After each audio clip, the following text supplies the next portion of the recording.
বয়স ২৬ পেরোয়নি, তবু এর মধ্যেই হয়ে গেছেন মহান এক সংগ্রামের একজন নেতা। বৈষম্য বিরোধী ছাত্র আন্দোলনের সমন্বয়ক হিসেবে বাংলাদেশের গণ অভ্যুত্থানের সামনের সারিতে ভূমিকা রাখেন নাহিদ ইসলাম। বাকিটা ইতিহাস।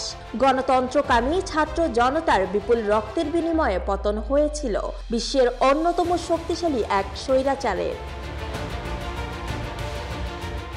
টাইম ম্যাগাজিনের ২০২৪ সালের টাইম ১০০-এ তার নাম অন্তর্ভুক্ত হয়েছে এবছর।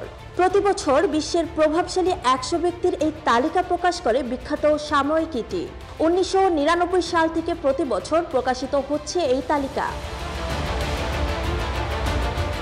টাইম ম্যাগাজিন নাহিদের সম্পর্কে লিখেছেন, আন্দোলনের অনেক নেতার মধ্যে নাহিদ অন্যতম।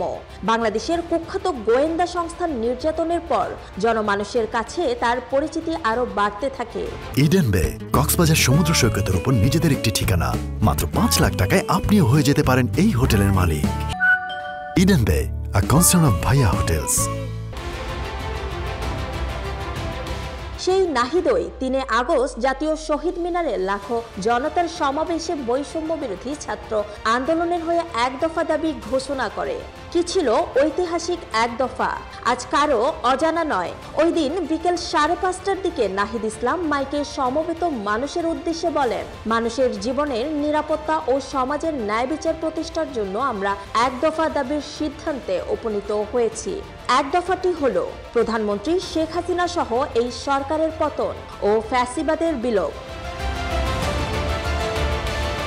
টাইমকে নাহিদ বলেছেন, কেউ ভাবতেও পারেনি শেখ হাসিনাকে উৎখাত করা সম্ভব হবে, কিন্তু তাই করে দেখায় মুক্তিকামী জনতা। দেশব্যাপী তীব্র বিক্ষোভের মুখে ৫ আগস্ট ভারতে পালিয়ে যান হাসিনা। তবে সবচেয়ে বড় চ্যালেঞ্জগুলি এখন সামনে। নোবেলজয়ী ডক্টর মোহাম্মদ ইউনূসের অন্তর্বর্তী সরকারের জিনজির ২ উপদেষ্টার একজন নাহিদ, অন্যজন হচ্ছেন আসিফ মাহমুদ সজীব ভুঁইয়া। টাইম বলেছে, ১৫ বছরের কর্তৃত্ববাদী শাসনে বাংলাদেশের গণতান্ত্রিক ব্যবস্থা যেভাবে ভেঙে পড়েছে, এখন তাকে মেরামতের চ্যালেঞ্জ নিতে হচ্ছে নতুন সরকারকে।